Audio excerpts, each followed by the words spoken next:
Okay, बिस्मिल्लाहिर्रहमानिर्रहीम। चलो class start करते हैं।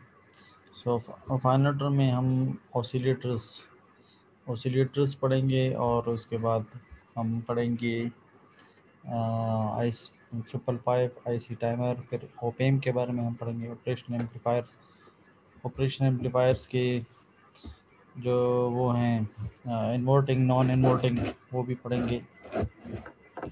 और फिर उसके बाद इंशाल्लाह हम पढ़ेंगे ए टू ADC और DCA यानी एनालॉग टू डिजिटल कन्वर्टर और डिजिटल टू एनालॉग कन्वर्टर। सही। Okay, so let's start with the oscillators. सही। सो ओसिलेटर्स, सबसे पहले ओसिलेटर्स की डिफिनीशन, ओसिलेटर्स हैं क्या। सही। So an oscillator is an electronic circuit. सही। ये इलेक्ट्रॉनिक सर्किट होते हैं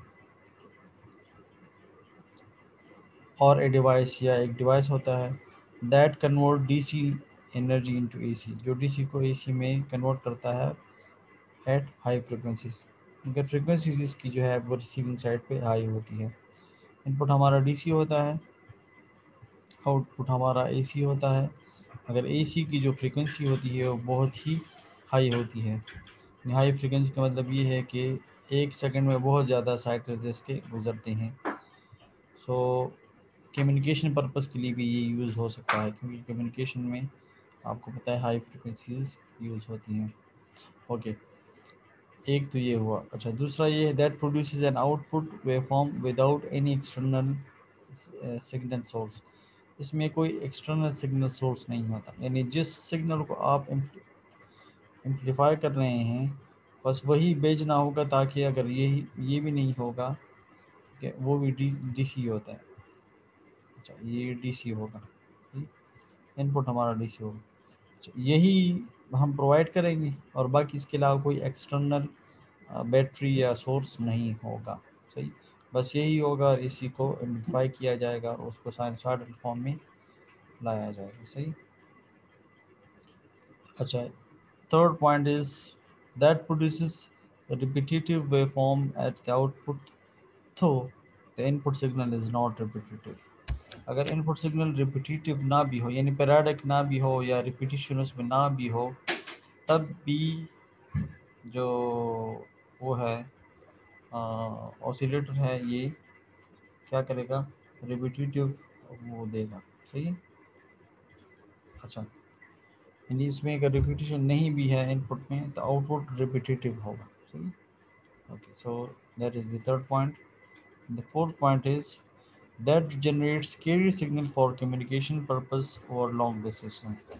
कैरियर सिग्नल आप लोग जानते हैं, आप लोग कम्युनिकेशन के स्टूडेंट्स हैं, कि फॉर एग्जांपल जो मॉड्यूलेशन टेक्निक है। सही। मॉड्यूलेशन टेक्निक है और मॉड्यूलेशन में आप लोग क्या करते हैं कि यानी आप अब आपकी अपनी आवाज़ है उसको हम मैसेज सिग्नल कहते हैं, मैसेज सिग्नल। ठीक है। अब ये आवाज़ अगर फॉर एग्जांपल आप कराची में किसी से बात करना चाहते हैं या अमेरिका में किसी से बात करना चाहते हैं, तो इतनी आपकी आवाज़ की जो फ्रीक्वेंसी है वो इतनी ज़्यादा नहीं है कि वो वहाँ तक पहुँच सके। ठीक है ना। आपकी आवाज़ बमुश्किल घर से बाहर भी नहीं जाती, तो इतनी दूर कैसे जाएगी। तो आप क्या करते हैं, अपने मैसेज सिग्नल को कैरियर जो सिग्नल्स हैं जिसकी फ्रीक्वेंसी बहुत ज़्यादा हाई होती है, इस पे आप चढ़ा देते हैं उसको। ठीक है, माउंट कर देते हैं या इसको ओवरलैप कहते हैं। सही। ओवरलैप कर देते हैं, जिसकी वजह से ये क्या हो जाता है कि रिसीविंग एंड पे आप लोगों को ये पहुंच जाता है। फिर हम क्या करते हैं कि लो पास फिल्टर लगा के इसको ब्लॉक कर देते हैं, क्योंकि ये तो आवाज़ नहीं है ना, ये तो कोई और चीज़ है, तो ये ब्लॉक हो जाता है। और लो, क्योंकि इसकी फ्रीक्वेंसी लो होती है तो लो आपका जो मैसेज है वो पास हो जाता है, ये हाई फ्रीक्वेंसी ब्लॉक हो जाती है। सो इसमें ये वाला जो सिग्नल है ये कैरियर सिग्नल कहलाता है, कैरियर सिग्नल। ठीक है। इसकी मिसाल इसी तरह है, अगर आप लोग फॉर एग्जांपल अमेरिका जाना चाहें तो आप लोग पैदल नहीं जा सकते। तो आप क्या करते हैं कि आप जहाज़ में बैठ जाते हैं, फिर जब अमेरिका में पहुंच जाते हैं जो तो जहाज़ को रोक लिया जाता है एयरपोर्ट पे और आप लोगों को जाने दिया जाता है। ठीक है, इसी तरह ये कि कीरे सिग्नल जो हैं ये जहाज़ का काम दे रही हैं। इसको फिर ब्लॉक किया जाएगा और इनमें से सिग्नल को रिसीविंग एंड पे रिसीवर के थ्रू पास किया जाएगा। सही। तो कहने का मकसद ये है कि ये जो ऑसिलेटर्स हैं ये कैरियर सिग्नल भी प्रोड्यूस कर सकते हैं आपके कम्युनिकेशन पर्पस के लिए। ठीक है, तो इसमें ये भी कमाल मौजूद है। ओके। सर जी जी।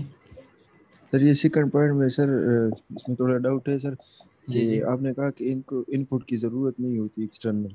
जी जी जी। तो सर मतलब ये तो एक डिवाइस है ना सर। हाँ तो हाँ। ये इनपुट इसको नहीं चाहिए तो ये कहाँ से लेगा, मतलब हम इसको सिग्नल देंगे। अच्छा, ठीक है ठीक। सर। सही है, वो तो गुड पॉइंट। ये ये अच्छा क्वेश्चन है। देखिए, बाद में अभी ये आ रहा है, बाद में अभी ये हम पढ़ेंगे कि प्रैक्टिकली ये चीज़ यानी पॉसिबल नहीं है, क्योंकि इसके साथ और भी एलिमेंट्स लगे हुए होते हैं, रजिस्टर होता है या इंडक्टर होता है या कैपेसिटर होता है। सही है। तो उनके लिए यस सर। तो ज़ाहिर बात है वोल्टेज वगैरह की ज़रूरत होगी। आप लोगों ने यस सर यही प्रोजेक्ट कह में, रहा हूँ सर। हाँ प्रोजेक्ट में आप लोगों ने वो एक क्रिस्टल ऑसिलेटर का नाम सुना होगा कि वो जी माइक्रो सर। कंट्रोलर में लगा हुआ होता है, छोटा सा होता है सिल्वर कलर का, इसको क्रिस्टल ऑसिलेटर कहते हैं। तो ये भी वही चीज़ है। तो ये आइडियली आइडियली जो है ये कहा जाता है कि जो सिग्नल आप प्रोवाइड करते हैं वही ही इसका सोर्स होता है और इसी को ही वो एम्पलीफाई करता है। कि एक्स्ट्रा सोर्स की ज़रूरत नहीं पड़ती। सही। तो ठीक है सर। मगर प्रैक्टिकली ये अभी अगर वो आप कहते हैं तो मैं उस पॉइंट की तरफ चला जाता हूँ। ये यहाँ पे, हाँ ये है। देखें अब इस पॉइंट को सुने। ये बर्कहंसास वो है क्राइटेरिया है। ये कहते हैं प्रैक्टिकल ओसिलेटर में contain active elements as well as reactive elements. Active element का क्या मतलब है? बैटरी। ठीक है ना। Therefore we yes can sir. Not say that without providing any type of energy to oscillator circuit we can get a constant oscillating output. If energy is not supplied externally the oscillator will die out slowly। यानी थोड़ी देर के लिए तो वो काम कर जाएगा, मगर फिर जो है यस सर। ये जो है यानी डाई हो जाएगा। सही है। तो इसलिए हम प्रैक्टिकली हम्म। वो अप्लाई करते हैं, इस पे वो अप्लाई करते हैं। ठीक है। फैज़ अब समझ आ गया। वोल्टेज की जरूरत होगी। यस। हाँ। सही। यस सर तो क्लियर है सर। प्रैक्टिकली हम वो करते हैं। ठीक है, ये यहाँ पे बाकायदा लिखा है प्रैक्टिकल ओसिलेटर में content. Therefore we can not say that without providing, ये नहीं कह सकते कि वो प्रोवाइड नहीं करेंगे तो, मगर आइडियली जो है इस तरह है कि इसमें कोई वो नहीं होती। ठीक है। अच्छा, तो ये बात हुई। अब सेकंड पॉइंट की समझ आ गई आपको? Okay. So types of yes oscillator. Sir clear है सर। ठीक है। Types of oscillator. ठीक है। दो टाइप्स ऑफ ऑसिलेटर्स हैं। एक है नॉन साइनोसाइडल ऑसिलेटर और एक है साइनोसाइडल ऑसिलेटर। ठीक है। सो नॉन साइनोसाइडल ऑसिलेटर ये है, this type of oscillator produces output in the form of a square wave, rectangular wave, sawtooth wave, etc। यानी नाम से जाहिर है ये साइनस नॉन साइनोसाइडल का मतलब है कि साइनोसाइडल ना हो। अब जो साइनोसाइडल नहीं होगा तो वो फिर क्या होगा? यानी स्क्वायर। ये हम अगर आप लोगों को याद हो तो ईएनए में मैं आप लोगों को ये पूरी सीरीज में मैं करा चुका था स्क्वायर वेव्स। ठीक है, स्क्वायर वेव्स। इसी तरह रेक्टेंगुलर। Yes sir. ठीक है। ठीक है, ये रेक्टेंगुलर है। सही। और स्क्वायर वाला इस तरह है। ठीक है। ओके। अच्छा, और सॉटूथ जो है वो आपको पता है। ठीक है।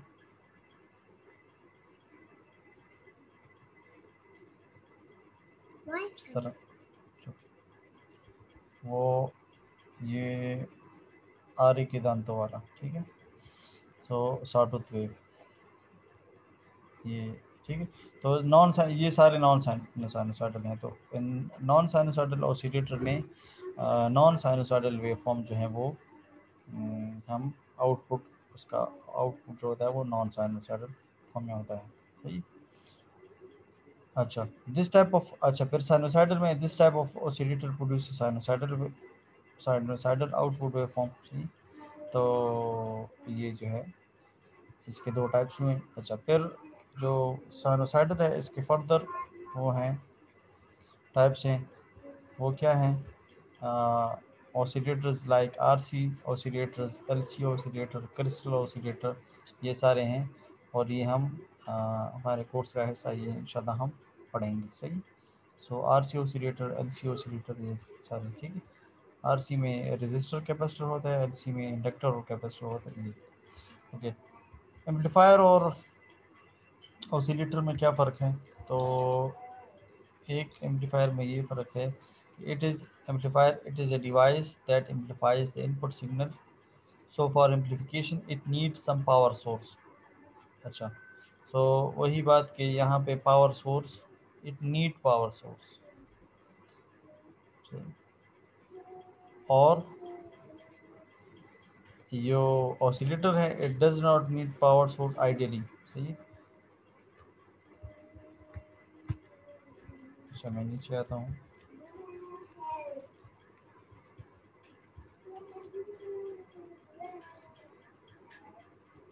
अच्छा, ये देखिए, an oscillator does not require any external signal either to maintain or to start the production of the signal output.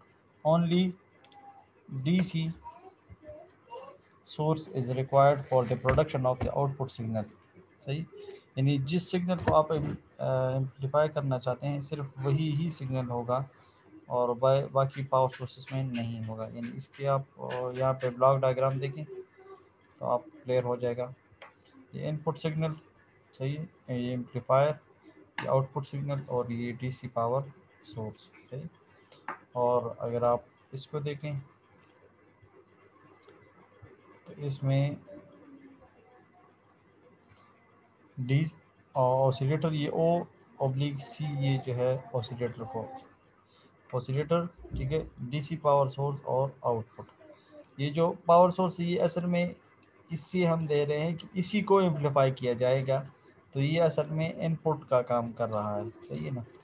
इस यानी ये जो यहाँ पे आउटपुट आएगा, सही है, एम्पलीफाइड फॉर्म में होगा या इसकी फ्रीक्वेंसी बहुत ज़्यादा हाई होगी, तो ये किसकी होगी? ये इसी की होगी, ठीक है, इसी की होगी। तो इसमें कोई थर्ड इनपुट नहीं है, सेकंड इनपुट नहीं है इसमें, जबकि उसमें है, यहाँ पे इनपुट और डीसी पावर सोर्स दोनों हैं, सही। एक फ़र्क तो ये है। अच्छा, दूसरा ये है, if there is no input signal there will be no output signal, also that output signal produces at signals frequencies। तो सेकंड उसमें ये है कि अगर इनपुट सिग्नल नहीं होगा तो आउटपुट सिग्नल भी नहीं होगा, जबकि ऑसिलेटर में इनपुट सिग्नल नहीं है, इसी को एम्पलीफाई किया जाता है, सही। थर्ड जो डिफरेंस है वो ये है कि जो आउटपुट है उसकी फ्रीक्वेंसी वही ही होती है जो कि इनपुट की होती है, ठीक है। वो एम्पलीफायर उसको एम्पलीफाई तो कर देता है मगर मैग्नीट्यूड उसका बढ़ा देता है, फ्रीक्वेंसी वही की वही रहती है। जबकि ऑसिलेटर में ये है कि ये इसकी फ्रीक्वेंसी को भी बढ़ा देता है, जिस तरह अभी इससे पहले हमने इसकी एप्लीकेशन पढ़ी थी कि यानी कैरियर सिग्नल के तौर पे वो कराए थे, मीन्स के हाई फ्रीक्वेंसी को प्रोड्यूस करता है, सही। Frequency of the output can be changed by changing L and C. यहाँ पे हम फ्रीक्वेंसी को चेंज कर सकते हैं क्योंकि इसमें एल एलिमेंट और सी एलिमेंट होते हैं, और आपको पता है कि ये दोनों फ्रीक्वेंसी डिपेंडेंट एलिमेंट हैं। आर जो है वो फ्रीक्वेंसी इंडिपेंडेंट है, उसका फ्रीक्वेंसी से कोई ताल्लुक नहीं है, चाहे फ्रीक्वेंसी बढ़े या कम हो। रजिस्टर अगर 10 ओम है तो वो 10 ओम ही रहेगा, सही। और जबकि एक्स एल और एक्स सी इंडक्टिव रिएक्टेंस और सर कैपेसिटिव, वो रिएक्टेंस रिएक्टेंस जो हम पढ़ते हैं हाँ वही। बिल्कुल बिल्कुल, ये फ्रीक्वेंसी डिपेंडेंट है, सही। ये फ्रीक्वेंसी यस डिपेंडेंट सर है, यस। हाँ। और तो फ्रीक्वेंसी का इसके साथ क्या रिलेशन है, ये बताएं। सर एक्सेल के साथ मेरे ख्याल में सर इन्वर्स रिलेटेड है और एक्सी के साथ डायरेक्ट रिलेटेड है सर। हाँ उल्टा बता दिया, ये तो फर्स्ट सेमेस्टर की चीजें हैं, आपसे ये भी भूली थी। X L is equal to 2 pi sir X L रटा करने की जरूरत नहीं है, बस directly formula related. Directly inverse निचोड़ है। यस। ये फार्मूला देखें, X L is equal to 2 pi F L, ठीक है, और एक्स इज इक्वल टू, हाँ बताएं, X is equal to, 1/2 pi F X C sorry हाँ 1/2 pi F C. F C. हाँ तो अब रटने की जरूरत नहीं है, बताएं ना, अब एक्सेल के साथ एफ का क्या है, डायरेक्ट रिलेशनशिप है, डायरेक्ट रिलेशन। और एक्स सी का यस एफ सर। के साथ इन्वर्स। इनवर्स। Inverse relation. हाँ तो बस फार्मूले लिख यस के सर। आप लोगों को जो है वो आसानी से बता सकते हैं। तो मैं ये कह रहा था कि एल और ये एक्सएल और एक्स इन चीज़ों को, ठीक है, वो करके आप एफ को वो कर सकते हैं। यहाँ पे एल और सी है, वो जब आप डायग्राम पढ़ेंगे तो उससे आपको पता लग जाएगा कि एल और सी के चेंज होने से भी इसकी आउटपुट की फ्रीक्वेंसी चेंज हो सकती है। जब हम एल सी और आर सी ऑसिलेटर्स पढ़ेंगे तो उसमें आपको पता लग जाएगा। सही, ओके। सो ये था एम्पलीफायर्स और ऑसिलेटर के बीच डिफरेंस क्या है। सही, अब है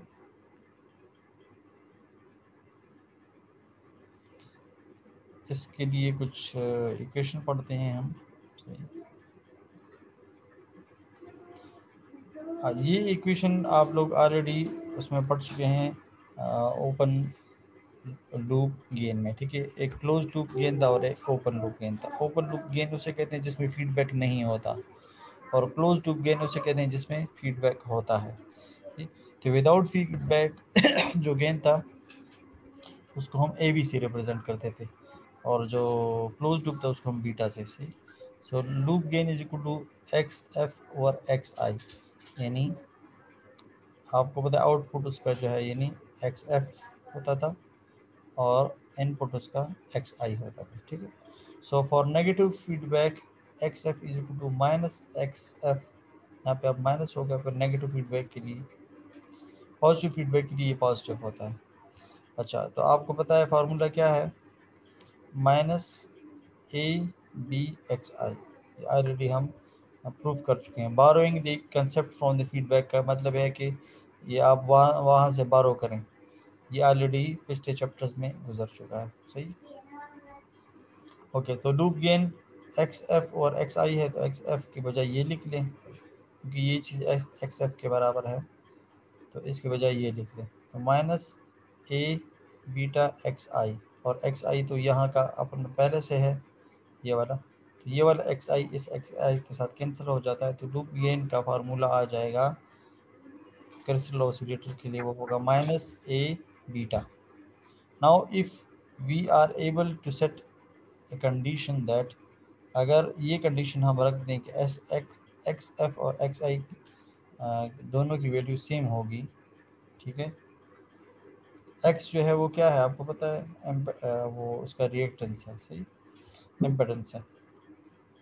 then loop gain will be 1, क्यों, क्योंकि ये दोनों बराबर होंगे, तो अगर ये दोनों बराबर हैं तो ये दोनों कट जाएंगे, तो क्या आ जाएगा जवाब, लूप गेन 1 के 1। बराबर आ जाएगा। सही, अच्छा, लूप गेन आपको पता है किस चीज़ के, यानी यहाँ पे भी हमने वो किया, ये माइनस ए बीटा, तो इन्होंने ये इस तरह एब्सोलूट लगाया। एब्सोलूट का मतलब होता है अगर ये माइनस है तो इससे प्लस बन जाता है। सही, तो absolute A beta is equal to 1, so we get sustained oscillation. ठीक है, हम हमारा जो आउटपुट होगा वो सस्टेन्ड होगा। सस्टेन्ड का मतलब ये है कि ना वो कम होगा, ना बढ़ेगा, और ना कम होगा। ये तब जबकि ए बीटा यानी लूप गेन की वैल्यू क्या हो, 1 हो। जब लूप गेन की वैल्यू कम होगी तो हमें जो ऑसिलेशन मिलेगा वो सस्टेन्ड ऑसिलेशन मिलेगी, इसको सस्टेन्ड ऑसिलेशन कहते हैं। ठीक है, सस्टेन्ड ऑसिलेशन, ठीक है, ना कम हो रहा है और ना ज़्यादा हो रहा है। ये कब, जब ए बीटा की वैल्यू 1 हो, और ए बीटा की वैल्यू कब 1 होगी, जब एक्स एफ यानी इसका इम्पेडेंस, ठीक है, और एक्स आई ये का इक्वल हो। वो दोनों बराबर हो। सही है, ओके। दूसरा कंडीशन ये है कि अगर आप चाहते हैं कि हमारा आउटपुट जो है उसका वो बढ़ जाए। सही है, यानी आप लोग ये चीज़ें आप लोग ऑलरेडी करते भी हैं प्रैक्टिकली, ये जो वूफर होता है, ठीक है, आप उसका आवाज़ जो है वो बढ़ाते हैं और इस तरह, तो ये वो चीज़ें होती हैं, ठीक है ना। ये पिच वगैरह और क्या कहते हैं, मुझे तो और नाम नहीं आते, मगर ये ठीक है ना, बेस बेस कहते हैं उसे, ठीक है। तो ये चीज़ें जो हैं यानी इसी ऑसिलेटर्स के थ्रू होती हैं, सही। Okay, A beta is greater than 1, अगर ए लूप गेन की वैल्यू 1 से ज़्यादा हो, यानी एक्स एफ की वैल्यू एक्स आई से ज़्यादा हो, मैं ये यूँ कहूँगा, ठीक है, या ए बीटा की वैल्यू 1 से ज़्यादा हो, तब आपको राइजिंग ऑसिलेशन मिलेगा, यानी स्टार्ट में ये कम होगा, आहिस्ता आहिस्ता इसकी एम्पलीट्यूड बढ़ता जाएगा, इसको राइजिंग ऑसिलेशन, ये सस्टेन्ड ऑसिलेशन, ये राइजिंग ऑसिलेशन, और ये डिकेइंग ऑसिलेशन, यानी डिके हो रहा है, ठीक है ना, ख़त्म हो रहा है, बर्बाद हो रहा है, मर रहा है, सही। सो ए बीटा इज़ लेस देन 1, यानी एक्स एफ की वैल्यू एक्स आई से क्या है, कम है, सही। तो ये तीन कंडीशंस हैं उसके लिए ऑसिलेशन के लिए, ठीक है।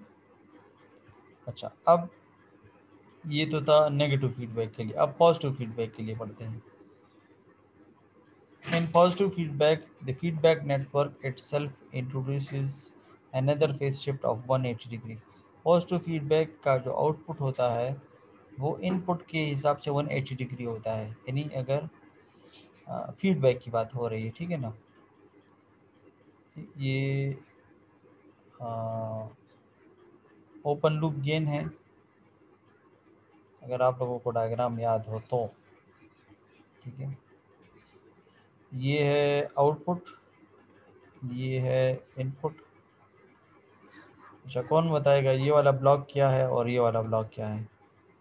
ऊपर वाला ब्लॉक क्या है? फिर वो हमारे पास एम्पलीफायर विदाउट फीडबैक। हाँ बिल्कुल, एम्पलीफायर विदाउट फीडबैक। और ये वाला बीटा यानी फीडबैक, सही। तो अगर सर ये यहाँ से लेते हैं और यहाँ पे देते हैं तो इसको नेगेटिव फीडबैक कहते हैं, और अगर यहाँ से लेते हैं और यहाँ पे देते हैं तो फिर उसको पॉजिटिव फीडबैक कहते हैं, सही।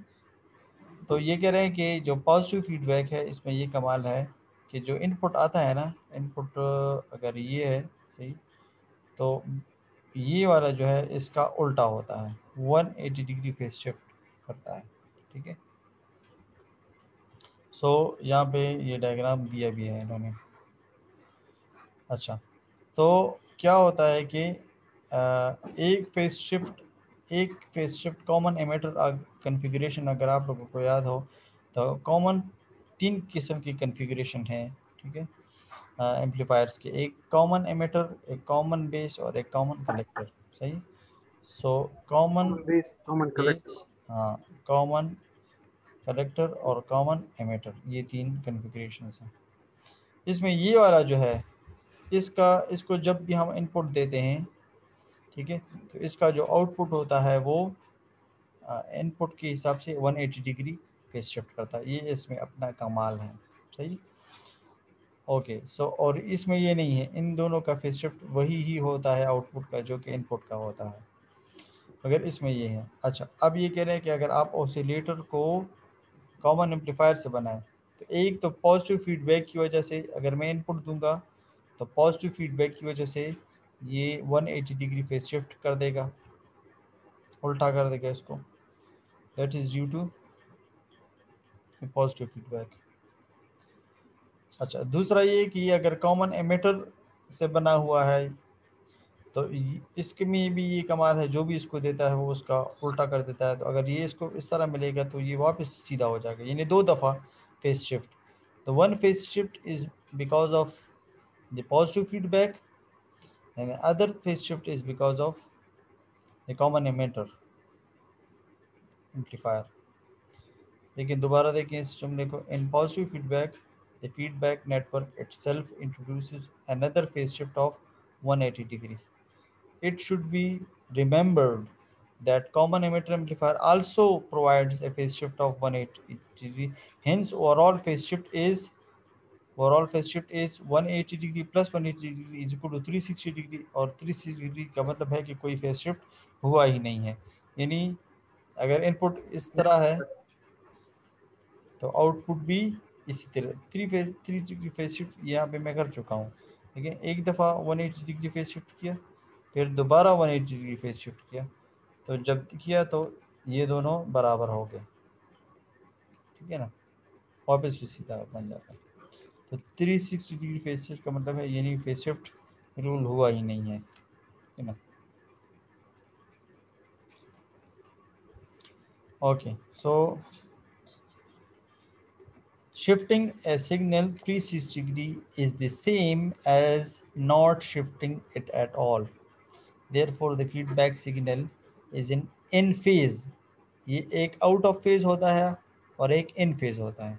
आउट ऑफ फेज मैं बता चुका हूँ कि 180 डिग्री फेज शिफ्ट को इंग्लिश में आउट ऑफ फेज कहते हैं। English word out of phase, out of phase का मतलब है कि 180 डिग्री फेज शिफ्ट है, इसको कहते हैं आउट ऑफ फेज। और इन फेज अगर कोई फेज शिफ्ट ना हो तो इसका मतलब है कि इंग्लिश में या इंजीनियरिंग की टर्मिनोलॉजी में इसको कहते हैं इन फेज, सही। So the feedback signal is in phase with the input signal, ठीक है। Thus, it reinforces the input signal, resulting in an increase in amplification, and hence the gain को भी एम्पलीफाई कर देता है, मैग्नीट्यूड भी एम्पलीफाई और गेन को भी इंक्रीज कर देता है। Hence it is called positive feedback, सही। यहाँ पे देखिए ये और ये दोनों क्या है, इन फेज, बिकॉज ऑफ यहाँ पे तो सिर्फ आपको कॉमन एमिटर का आउटपुट मिल रहा है, अगर यहाँ पे कॉमन एमिटर और फीडबैक दोनों इन्वॉल्व हैं तो इसलिए यहाँ पे कोई 360, फेज शिफ्ट नहीं। हाँ इसमें 360 डिग्री फेज शिफ्ट होगा, एक कॉमन एमिटर का और एक फीडबैक का। और ये तो आपको पता है फीडबैक इसमें इन्वॉल्व नहीं है, ये तो ओपन लूप का है, इसका है, ठीक है। इसलिए सिर्फ इसमें कॉमन एमिटर का फेज शिफ्ट इन्वॉल्व है और वो ये है, ठीक है। 1 and 3 आर इन फेज, ये 1 है और ये 3 है, ये दोनों क्या है, इन फेज है। अच्छा,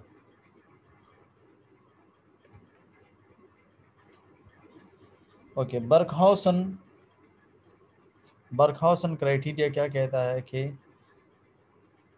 practical oscillators may contain active elements as well as reactive elements. Therefore, we cannot say that without providing any type of the energy to oscillator circuit, we can get a sustained oscillation. अगर आप constant oscillation, अगर आप oscillation को बरकरार रखना चाहते हैं तो जाहिर बात है ऑसिलेटर के अंदर कुछ एलिमेंट्स होती हैं जो कि वो लॉसेस प्रोड्यूस करती हैं।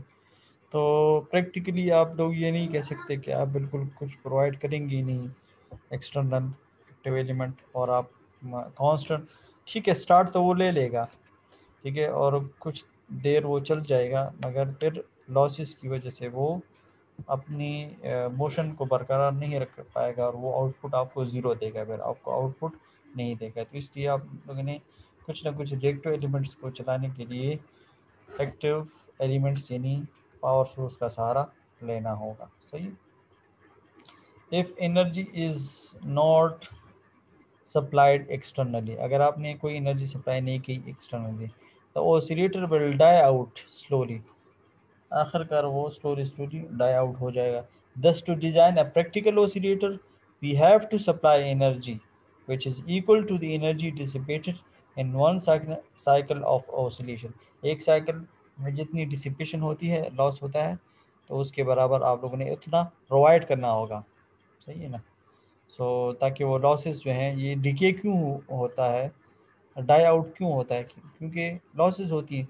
स्टार्ट में ये वो इस तरह होता है, फिर वो इस तरह, फिर इस तरह, फिर इस तरह, और आखिर तो यहाँ पे जो कमी आई है, देखिए ये वाली कमी जो आई है यहाँ पे, ये वाली इस इतनी आप लोगों ने प्रोवाइड करनी है, इस तरह यहाँ पे, ठीक है ना, जो कमी आई है तो उसको कंपनसेट करना होगा, तब आपको कांस्टेंट ऑसिलेशन मिलेगा, सही है।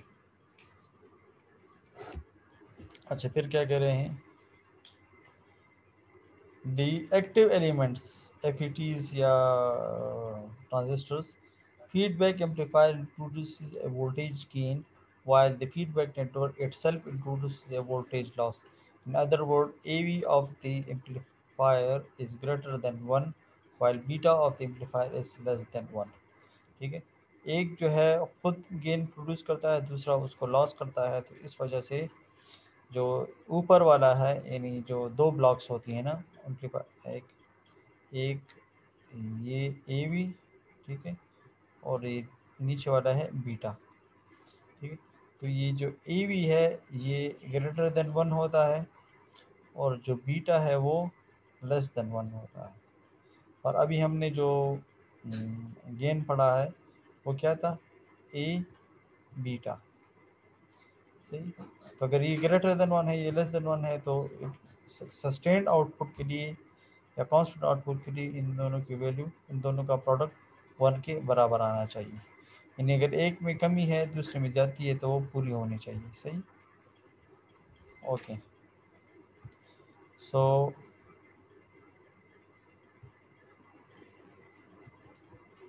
For an oscillator to operate properly the following relationship must be satisfied. वो क्या है, बीटा ए बी या A B beta is equal to 1। This relationship is called Barkhausen criteria.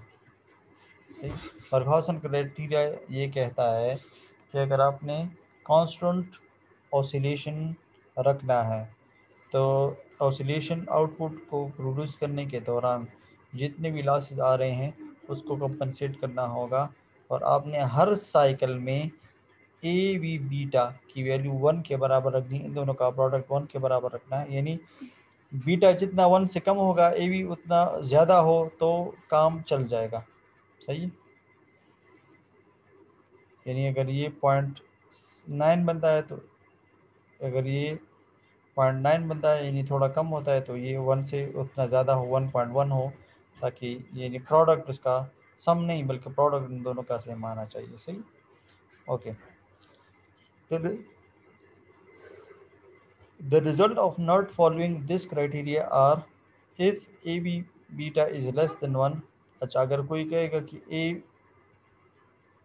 v beta अगर इसकी value 1 नहीं रही, 1 से कम हो गई, तो क्या होगा, you will get what type of oscillation, you will get decay Decaying. oscillation। And if AB beta is greater than 1, so we will get rising oscillation, and if AB beta is equal to 1, then we will get sustained oscillation। यहाँ तक समझ आ गई आप लोगों को।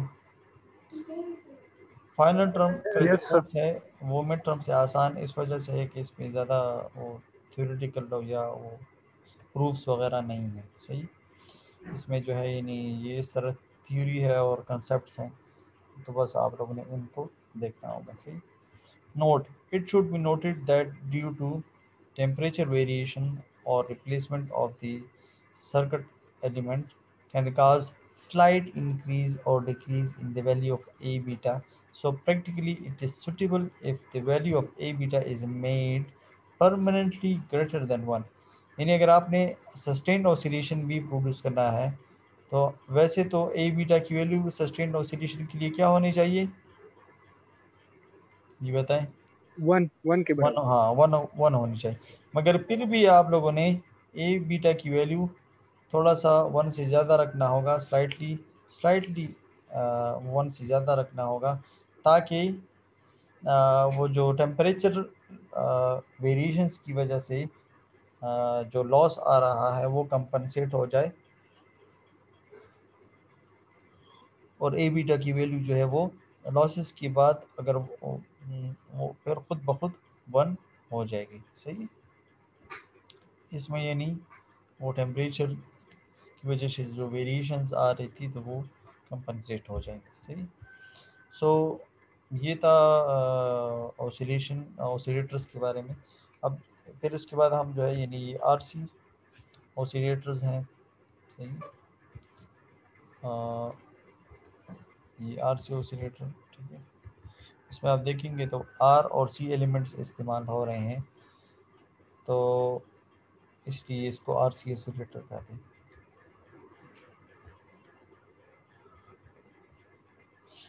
Okay, इसमें common ammeter configuration use कर रहे हैं। तो कॉमन एमीटर आपको पता है कि वो 180 डिग्री फेज शिफ्ट प्रोड्यूस करता है, सही। ओके, उसके बाद हम ये इक्विवेलेंट हाइब्रिड एलिमेंट है। अच्छा, एडवांटेजेस, फिर इसके बाद आरसी फेस शिफ्ट ऑसिलेटर, ठीक है, यानी एफईटी एम्पलीफायर्स। सो ये भी हम इंशाल्लाह पढ़ेंगे, तो आसान है, इतना मुश्किल नहीं है, ठीक है। अच्छा, ये भी डिसाइड हुआ था कि एक वीक में दो दो वीक्स का काम करना है, क्योंकि वो बाद में आप लोग उसके लिए आएंगे लैब्स के लिए, तो उसकी वजह से हम सर वीकेंड्स में या सर जब भी मौका मिलेगा तो हम ग्रुप में मैं आपको पहले से बता दूंगा, तो आप लोग फिर क्लास के लिए उस वक्त रेडी हों, ठीक है। तो मैं आपको पहले से बताऊंगा, उसी वक्त नहीं, ठीक है। ओके। अच्छा, अभी मैं ये अटेंडेंस ले लेता हूँ, और अगर आप लोग को कोई क्वेश्चन है तो आप लोग पूछ सकते हैं।